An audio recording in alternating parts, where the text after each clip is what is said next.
بیٹھ جائیں ماشاءاللہ الحمدللہ جو لوگ کھڑے ہیں وہ بھی بیٹھ جائیں جتنے لوگ آمین آمین آمین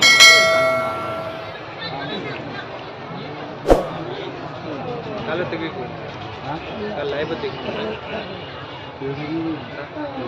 واسه پہلا دن میں کہ تمہارے لگا ان الله وملائكته يصلون على النبي يا ايها الذين امنوا صلوا عليه وسلموا تسليما اللهم صل على سيدنا محمد وعلى اله وسلم صلى الله عليه وسلم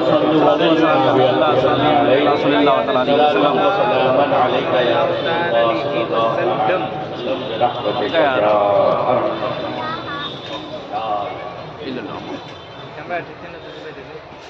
الحمد لله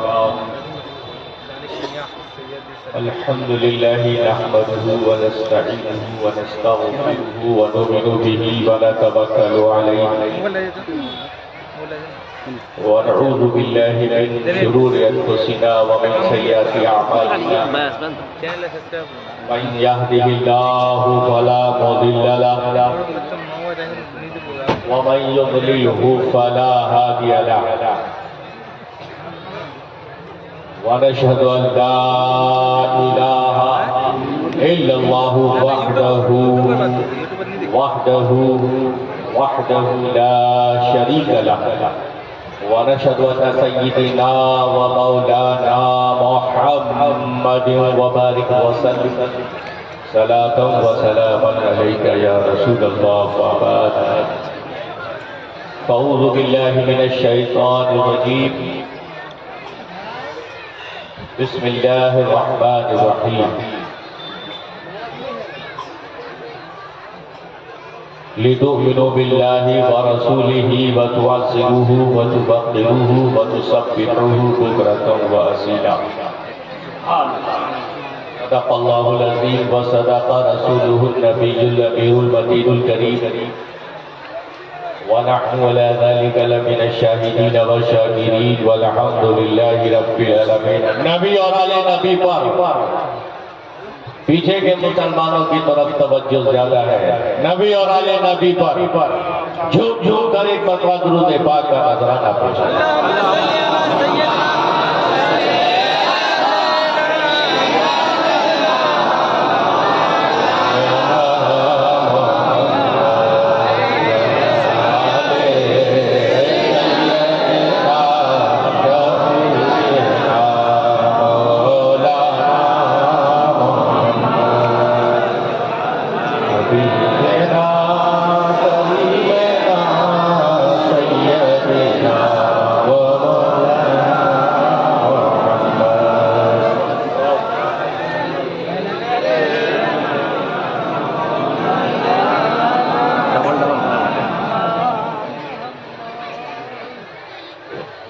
ممبر رسول پر تشریف فرما مفتیان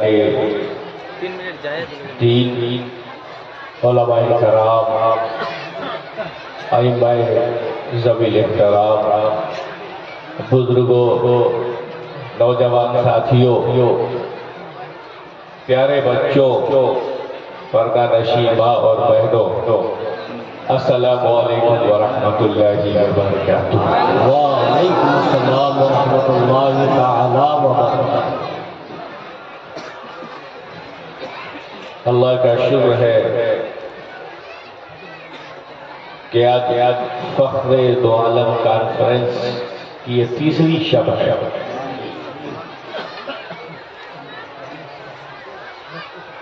اور آج نتیجے والی شب بہت دنوں سے ابھی 3 ہفتہ اس بزم کا انتظام انصراف چرچا کوششیں جاری رہی اور آج یہ اپنی آخری منزل کی طرف مقبولیت کی طرف رواں اور تواں ہے یہ حقیقت ہے کہ اگر آپ کی تعداد نہ ہو یعنی سامعین کی اگر تعداد نہ ہو تو اسٹیج سونا نظر آتا ہے اور آج تو ماشاءاللہ اسٹیج بھی بھرا ہوا ہے اور پنڈال بھی بھرا ہوا ہے۔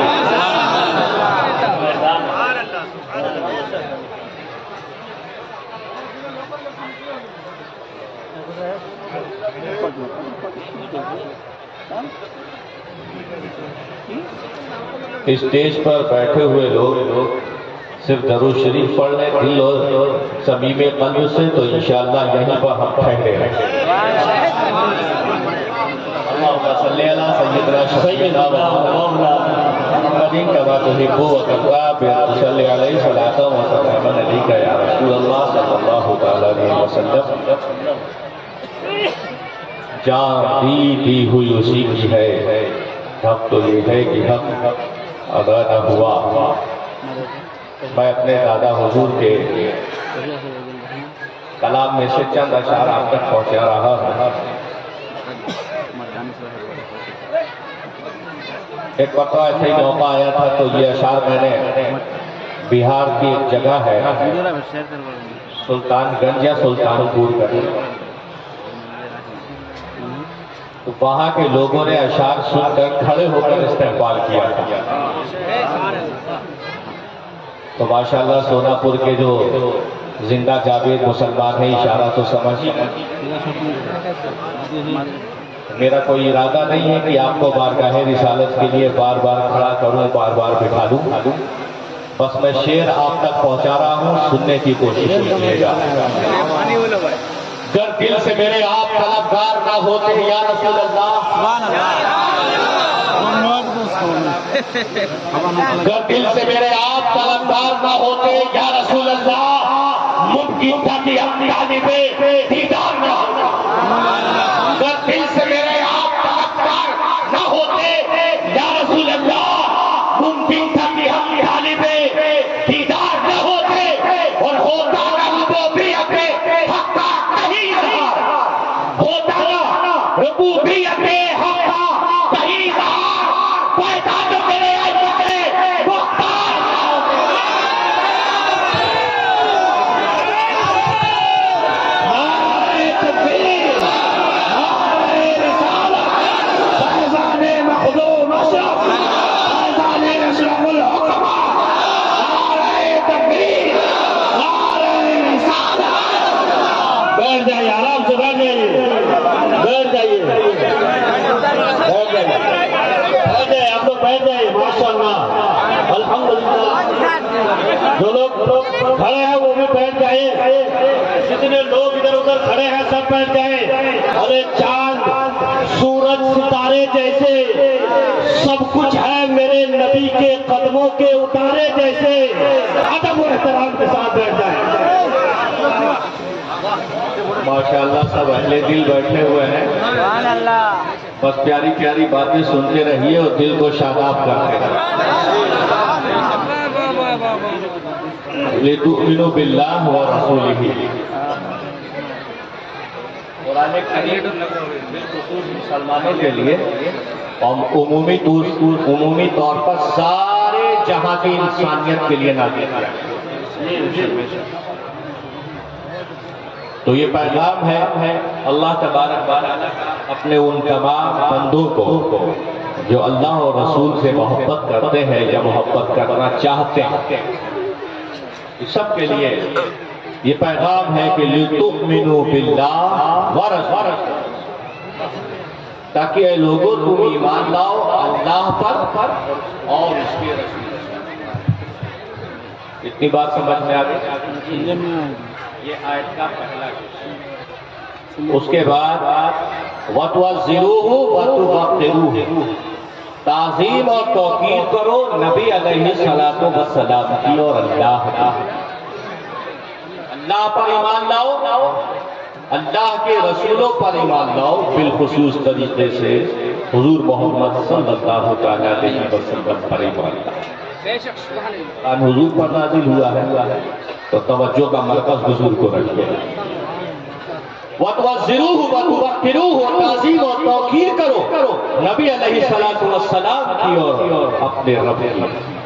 وَتُسَبِّحُوهُ بُكْرَةً وَأَصِيلًا، اور صبح و شام اپنے رب کی تسبیح بیان کیا کرو، بڑائی بیان کیا کرو، تعریف کرو۔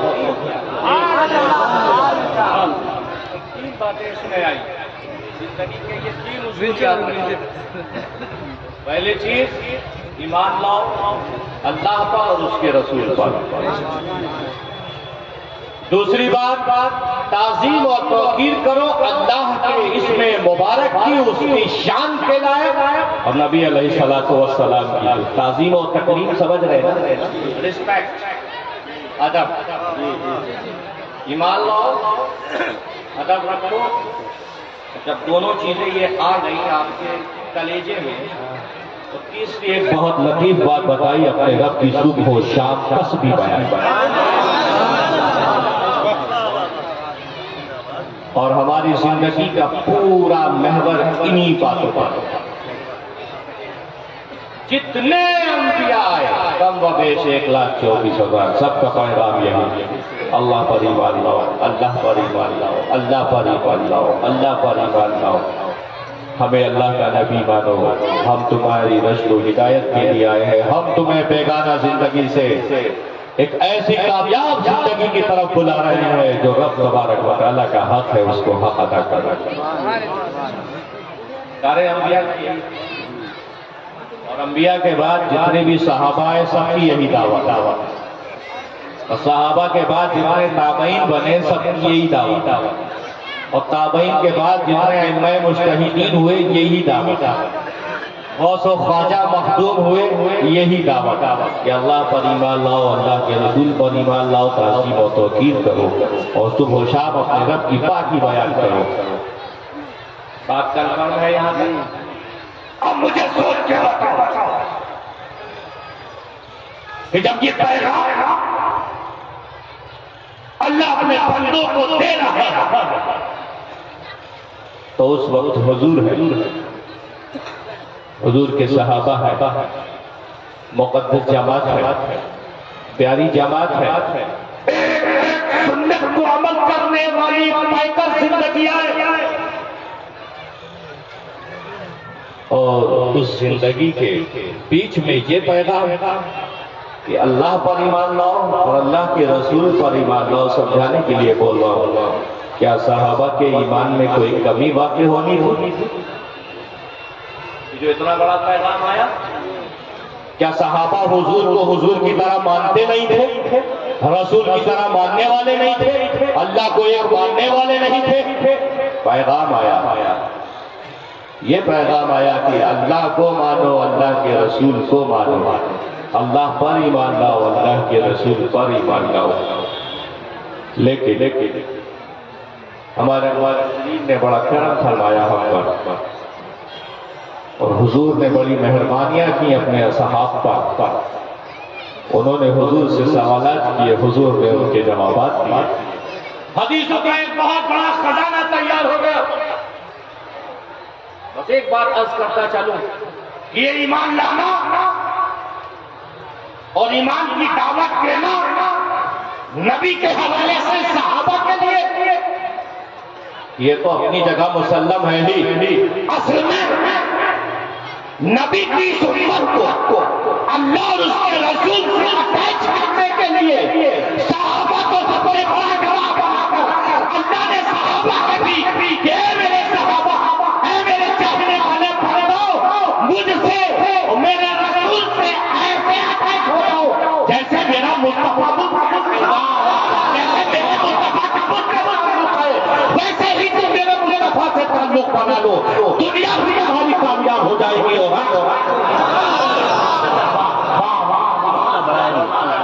سوال یہ تھا کہ اللہ پر ایمان لانے کے بعد اب کسی کی ضرورت نہیں تھی۔ توجہ چاہتا ہوں ہمارے برادر وطن کی بھی، جہاں تک آواز پہنچ رہی ہے سوشل میڈیا کے ذریعے سے، موبائلوں کے ذریعے سے، برادر وطن کو بھی میں توجہ دلاتا ہوں۔ کیا توجہ؟ کیوں یہ قرآن عمومی طور پر بہرحال ساری انسانیت کے لیے رشد و ہدایت کا ایک بہت بڑا سرمایہ، ساری انسانیت کے لیے، وہ مسلموں کے حوالے سے ہو یا انسانیت کے حوالے سے، جتنے بھی مرد عورت بوڑھے بچے ہیں سب کے لیے یہ خزانہ ہے۔ وہی خزانہ پکار رہا ہے کہ اللہ پر ایمان لاؤ. کیا مطلب؟ اللہ وحدہ لا شریک ہے، اس کے نہ تو کوئی، اس کی نہ تو کوئی شکل و صورت ہے نہ جسم ہے، وہ یکتا ہے، یکتا ہی رہے گا. نہ اس کا کوئی بیٹا ہے نہ اس کی کوئی بیٹی ہے. وہ رب ہے، وہ نراکار ہے، وہ ایک نور ہے جو ہر ہر ذرے میں پنہا ہے، ہر ہر ذرے میں اس کا نور نظر آتا ہے. وہ واحد ہے، وحدہ لا شریک ہے.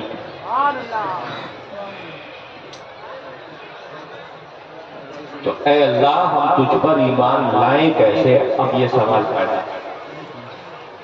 یہ سارے ترجمے میں نے آپ کو بتا دیا. نہ اس جیسا عبادت کے کوئی لائق ہے، نہ کوئی ہوگا، نہ ہمیں ماننا ہے. صرف وحدہ لا شریک اس کی ذات ہے، نہ اس کی کوئی شکل ہے نہ صورت ہے. وہ ایک نور ہے اور نور ہر جگہ موجود ہے. جب اس کو پکارو وہ دل کے آپ کے قریب ہے. اور اس کی بھی بہت سی بشارتیں اللہ نے دی ہے. ہر آیت کی اس وقت تفسیر کرنا ضرورت نہیں سمجھ رہا ہوں. نحن اقرب من حبل الورید کہہ کے اللہ نے یہ پیغام دے دیا کہ اے بندے میں تیری شہرت سے بھی زیادہ قریب ہوں. اس کی تفصیل کی جائے گی تو ایک بہت بڑا رفتہ گا.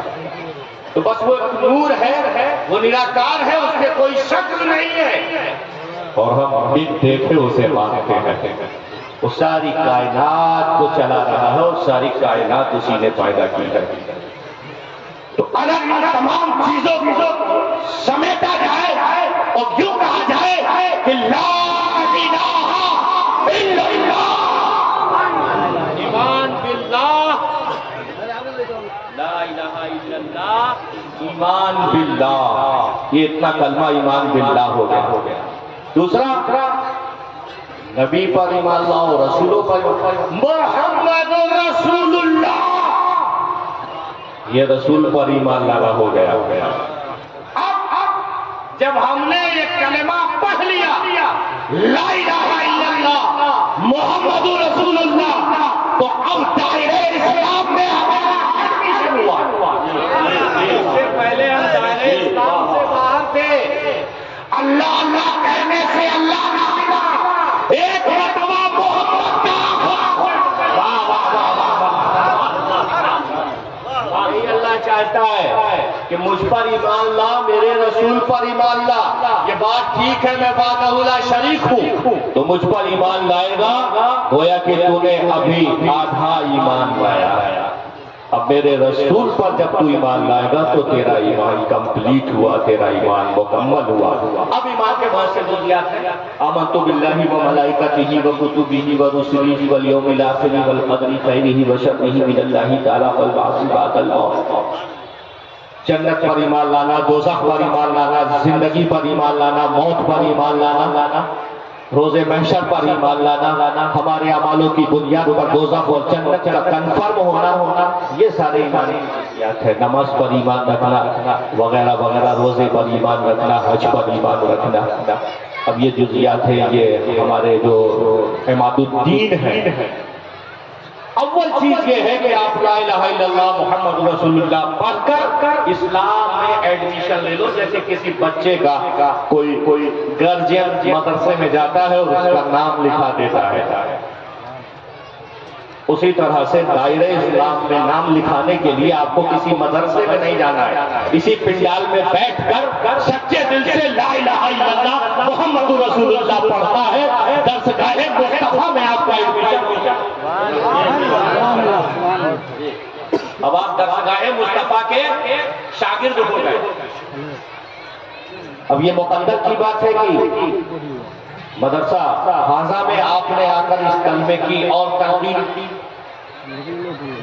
ورنہ تو آپ کسی بھی کونے سے پڑھ لیے درسگاہ مصطفیٰ کے آپ علمبردار ہو گئے. جو کلمہ ہم نے اس مدرسے میں پڑھا اس کا سلسلہ درسگاہ مصطفیٰ تھا. گویا کہ ہم نے جو کلمہ جو یہاں پڑھا ہے پڑھا تو یہاں ہے، لیکن یقین ہم نے وہاں سے کیا ہے۔ صحابہ نے اس جام کو پیا اور ساری دنیا میں پیا جام۔ ایک مرتبہ درود پاک پڑھیں۔ اللہم صلی علی سیدنا و مولانا محمد و بارک وسلم علیک یا رسول اللہ صلی اللہ علیہ وسلم۔ اب اس حوالے سے توجہ ہے نا کہ بندہ جو ہے اللہ اور بندے کے بیچ میں جو تعلق ہے، بندہ ہے طالب اور اللہ کیا ہے؟ مطلوب۔ بندہ طالب طلب کرنے والا، کس کو طلب کیا جا رہا ہے؟ اللہ۔ وہ کیا ہوا؟ مطلوب۔ اب طالب و مطلوب میں طالب و مطلوب میں کنیکشن کیسے برقرار رہے؟ مطلوب تو طالب کو دیکھ رہا ہے، لیکن طالب کی یہ سکت نہیں کہ وہ مطلوب کو دیکھ سکے۔ طالب کی یہ سکت ہی نہیں، انبیاء کی نہیں ہوئی تو پھر ہم چلے جائیں۔ تو طالب اور مطلوب میں جو کنیکشن ہے، اس کنیکشن کو نسلن بعد نسلن مضبوط اور جوڑ اور کنیکٹ کیسے رکھا جائے، تو اس کے لیے اللہ نے ایک سسٹم پیدا کیا۔ وہ سسٹم انبیاء علیہ السلام سے جوڑا۔ وہ جوڑنے کے بعد جب انتہا ہوئی تو محمد رسول اللہ کر کے بولا، اے بھائی تو طالب ہے، طالب ہی رہے گا، میں مطلوب ہوں، مطلوب ہی رہوں گا۔ اگر تو چاہتا ہے کہ مجھ سے کنیکشن بنا کر رکھے تو میں نے ایک ذات ایسی پیاری دی ہے محمد رسول اللہ، تو ان سے کنیکشن جوڑ لے کیونکہ وہ مقبول ہے۔ طالب و مطلوب کے بیچ میں ایک ذات ایسی تھی جس کو اللہ نے مقبول رکھا ہے، وہی محمد رسول اللہ ہے۔ اس لیے اللہ پر بھی ایمان لاؤ، اللہ کے نبیوں پر۔ واہ واہ، زندہ باد، نعرے تکبیر، نعرے رسالت، فیضان مخدوم اشرف، فخر دو عالم خان فرد۔ اب یہ ایمان جب آ گیا، ابھی ایک ہی مٹھی بندی ہے، کیونکہ ایمان آیا بھی ہے اور بہت سو کے دلوں سے گیا بھی۔ تو آنے کا انتظام تو یہ ہوا کہ بارگاہ رسالت سے اٹیچ ہو جاؤ، ایمان لے آؤ۔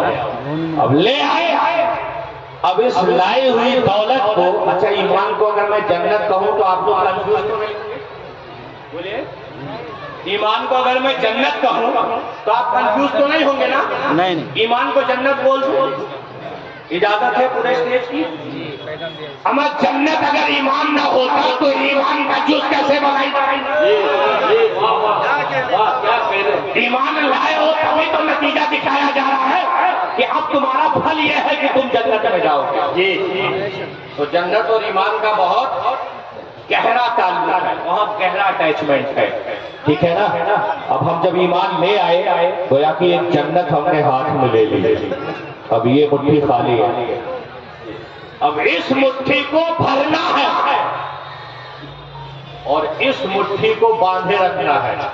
اگر یہ کھل گئی اور یہ تو پہلے سے کھلی ہے تو ایمان چلا جائے۔ ایمان کو پکڑے رکھنا ہے اور اب اس ایمان کی حفاظت جو درہم و دینار سے قیمتی ہے، جو ڈالر سے قیمتی ہے، جو سونے چاندی سے قیمتی ہے، یہ ایسی قیمتی ہے کہ جو کسی بھی خزانے سے خریدی نہیں جا سکتا۔ بولو آپ جنت خرید سکتے ہو؟ جنت خرید سکے؟ نہیں خرید سکتا، مگر یہ کہ وہ ایمان والا ہو تو جنت کی گارنٹی دے سکتا ہے۔ تو یہ ایمان اس ہاتھ میں آیا، اب اس ایمان کو ہاتھ میں رکھنے کے لیے اس کی حفاظت کیسے کی جائے؟ اس ایمان کی حفاظت کیسے کی جائے؟ کیونکہ دولت کی حفاظت تو ہم تجوریوں سے کر لیتے ہیں، بینک میں اپنا پیسہ محفوظ کر کے دولت کی حفاظت کر لیتے ہیں، گھروں میں تہخانے بنا کر ہم اپنی دولت کی حفاظت کر لیتے ہیں. وہ لوگ کرتے ہیں کہ نہیں؟ 50 طریقے ہمیں معلوم ہے کہ ہمیں خزانے کو کیسے چھپا کے رکھنا ہے کہ کوئی لوٹ نہ لے، کوئی ڈکیتی نہ کر لے. دولت کو چھپا کے رکھا جاتا ہے نا، اور عورت کو بھی چھپا کے رکھا جاتا ہے. آپ اپنی عورتوں کو چھپا کے رکھتے ہو کہ نہیں؟ جی رکھتے ہو نا. کیوں؟ کیونکہ عورت یہ خزانہ ہے، اور خزانے کو چھپا کے رکھا جاتا ہے. اور اسلام پر انگلی اٹھانے والوں، تم کہتے ہو کہ عورتوں کو اسلام نے کوئی حقوق نہیں دیا ہے. یہ اپنی عورتوں کو کمروں میں بند کر کے گھروں میں حصار کر کے رکھتے ہیں. ارے بدکرداروں، سنو میری بات کو. ہم عورت کو اپنی جان سے زیادہ قیمتی سمجھتے ہیں، اس کو ایک بہترین خزانہ سمجھتے ہیں، اللہ کی امانت سمجھتے ہیں. اس لیے اس کو ہم چھپا کے رکھتے ہیں، گلیوں میں پھرنے کے لیے نہیں چھوڑتے کہ درندوں کی نظر ان پر پڑے. ہم حفاظت سے رکھتے ہیں ان کا. زندہ باد، زندہ باد. تمام چیزوں سے زیادہ قیمتی چیز ہے. اے اللہ، ہر چیز کی حفاظت کا تو نے علم بردار بنایا، لیکن ابھی اس ایمان کو کیسے حفاظت کرنا ہے؟ جو ماں کی گود سے ملا ہے لیکن بہت مشقتوں سے ملا ہے. تو اللہ کا فیضان، اللہ کی مہربانی اب سننی کو ہوگی، سمجھنے میں آسانی. آگے کی آیت دیکھو، وَتُوَسِّرُوهُ وَتُوَقِّرُوهُ. اے بندو، جب تم ایمان لے آئے ہو، مجھے اور میرے رسولوں کو تم نے مان لیا ہے، یعنی اپنی جنت کو اب تم نے کنفرم کر لیا ہے، اور یہ تا نسل تا حیات اب یہ کنفرم رہے، تو میرے اس میں مبارک کی اور میرے انبیاء کی، بالخصوص محمد رسول اللہ کی رسپیکٹ کرو. تمہاری جنت کنفرم رہے گی، تمہارا ایمان. پیسے کو حفاظت کرنے کے لیے بینکوں کا اور تجوریوں کا ہم نے سہارا لیا، اور اپنی جنت کو حفاظت کے لیے قدم مصطفیٰ میں آئے. اگر ایمان کی حفاظت چاہتے ہو تو قدم مصطفیٰ سے لکھتے رہو. جتنا حضور کا جو احترام کرے گا اس کا مقام اور مرتبہ اتنا ہی بلند. کیا مطلب؟ اس کی جنت بھی حضور سے اتنی ہی قریب کر دی. دیکھو بھائی، جنت بہت بڑی ہے. دوزخ کی لمبائی چوڑائی بتائی گئی ہے، ویسے جنت کی بھی لمبائی چوڑائی بتائی گئی ہے. اب ہر مومن یہ چاہتا ہے کہ میری آخرت میرے رسول کے ساتھ ہو، میری جنت میرے رسول کے ساتھ ہو. یہ چاہتے ہیں آپ کہ نہیں چاہتے؟ چاہتے ہو نا رسول کے ساتھ؟ تو اس کے لیے پھر آپ کو وہی کرنا پڑے گا جو صحابہ نے کیا. اب آئیے ایک مرتبہ درود پاک پڑھیے، اور میں بتاتا ہوں کہ صحابہ نے حضور کا رسپیکٹ، حضور کا احترام، حضور کی عزت، حضور کا ادب آدر کیسے کیا، اور کس طرح سے نسلاً بعد نسل اپنی جنت کو محفوظ کیا. اللہم صلی اللہ سیدنا و مولانا محمد وآلہ وسلم صلی علیہ وسلم صلی صلاۃ و سلام علیک یا رسول اللہ. جنہوں نے یہ حدیث سنی ہے ان کے لیے دوبارہ تیمارہ ہو جائے گی، جنہوں نے نہیں سنی ہے ان کے لیے اضافہ ہو جائے گا علم میں.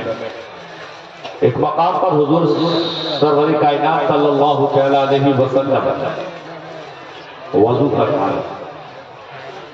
کیا وضو فرما رہے؟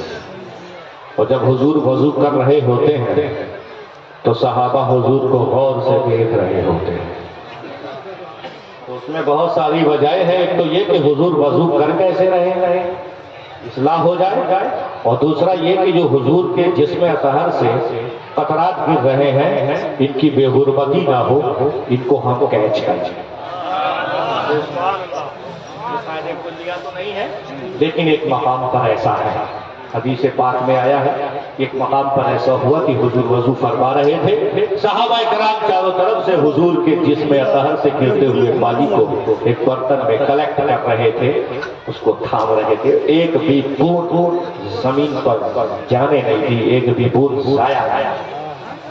بات ایمان کی ہے، بات جنت کی حفاظت کی ہے. اس پوائنٹ کو ذہن میں رکھنا اور صحابہ کا یہ کردار دیکھیے.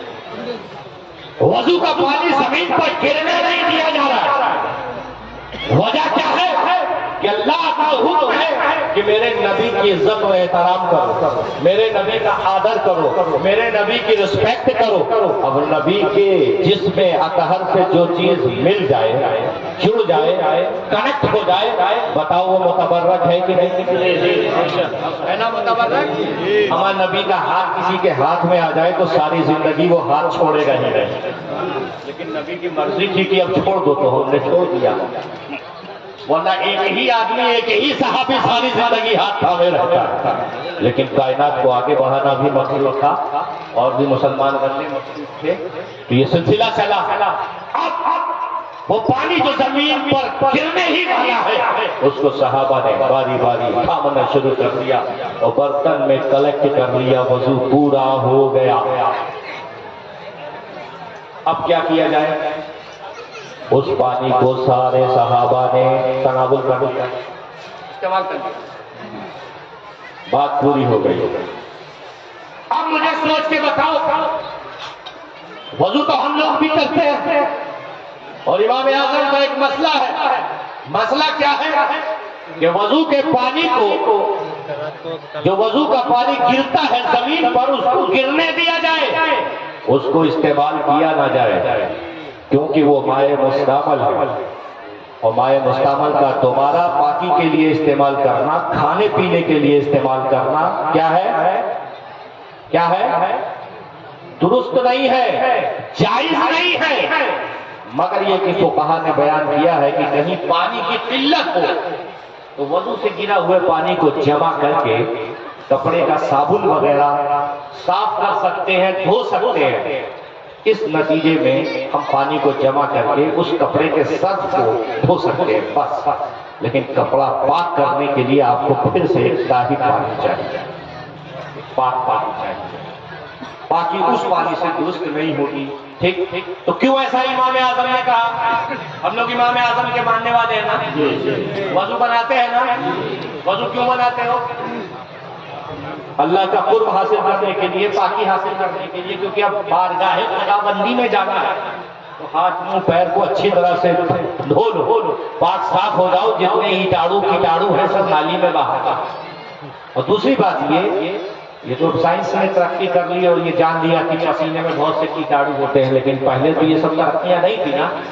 تو ہمارے امام نے کہا کہ پانی کو جو نہیں استعمال کیا جائے گا، یہ مائع مستعمل ہے۔